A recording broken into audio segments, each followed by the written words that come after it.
What's up, Internet? It's your boy, the Noob. So recently, Netflix decided to come out with another anime adaptation.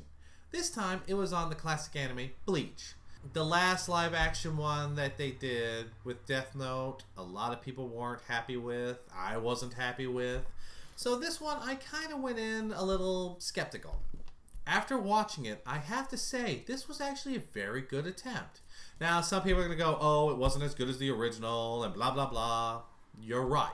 But when I went into this, I have a vague recollection of Bleach. So someone who hasn't watched it in a long time, or someone who's new into the Bleach category, would actually find this very entertaining. The whole background story of Bleach is your boy Ichigo, a red or orange haired student in Japan who can see ghosts, eventually stumbles into the world of the Shinigamis, these people who fight these creatures called hollows or send spirits off to the next plane. When dealing with one of these Shinigamis, who's known as Rukia, she gets injured while protecting him and eventually gives him her powers so he can fight.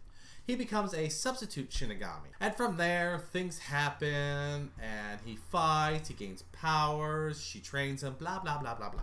In this live adaptation, it basically follows up to the same, to a certain point. Ichigo's there, he meets Rukia, there's a hollow attacking his house, she gets injured, she gives him his powers, and from there, up to that point, it's pretty much the same. Now, the rest of the movie, it's kind of compressed what I consider the first half of the Soul Society arc, up to where Ichigo's at home, he's training, he's protecting the town.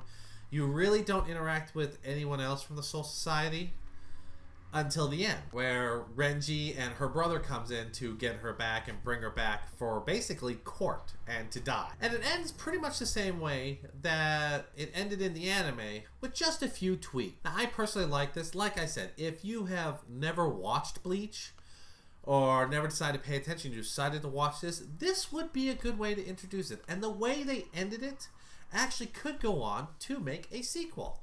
Which, if they're going to let Death Note have a sequel, they better well let this one have a sequel.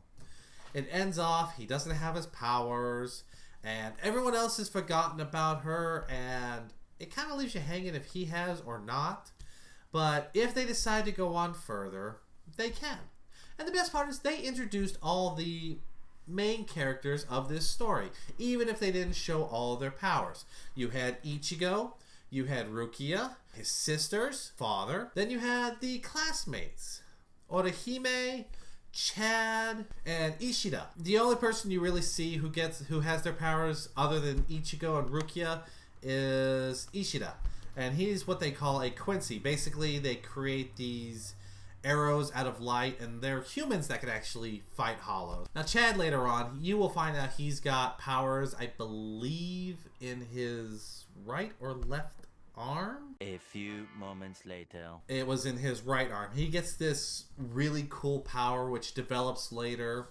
They didn't show that, unfortunately, which I really wish they would have, but they didn't. And then, of course, there's Orihime, which likes Ichigo. She's a love interest, which, of course, he's oblivious to.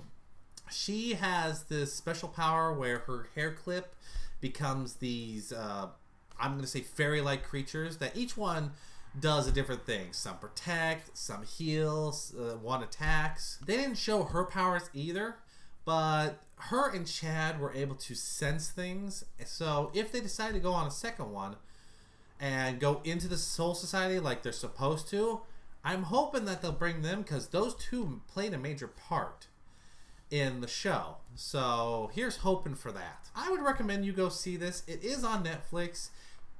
It's not dubbed, but as long as you can read sub, you should be fine. Yeah, it was pretty good for bringing in new people. It's not going to be the greatest. Unfortunately, people have got these live adaptations on a high pedestal. It's not going to happen. But compared to what they did with Death Note, I think they finally took some notes and did a better job. Anyways, I'm the Noob. Thank you for joining me today, and hopefully I'll catch y'all later. See ya.